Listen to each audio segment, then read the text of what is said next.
শেষ নেই, শেষ হবে না। ধৈর্যহারা হওয়া যাবে না, ধৈর্যহারা হলেই শেষ। আর ধৈর্য রাখতে পারলে তো সেখান থেকেই শুরু। আজকের গল্পটা কিছুটা সেরকম, শুনে দেখতে পারেন।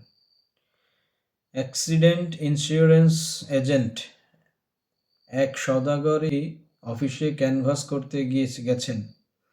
নড়বার লক্ষ্য নেই, তাকে উঠবার জন্য নানা রকম ইঙ্গিত করা হচ্ছে, কিন্তু কোনো ফল হয়নি।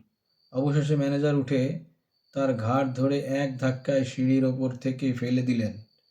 লোকটা গড়াতে গড়াতে নিচে গিয়ে পড়ল। সিঁড়ির শেষ ধাপে পৌঁছে লোকটা উঠল, উঠে জামা ঠিক করল, টুপিটা কুড়িয়ে মাথায় দিল। তারপর খুব ধীরভাবে সিঁড়ি বেয়ে ওপরে এসে ম্যানেজারকে বলল, ঠাট্টা রাখুন, পলিসিটা কবে নিচ্ছেন? আসলেই ধৈর্যহারা হওয়া যাবে না।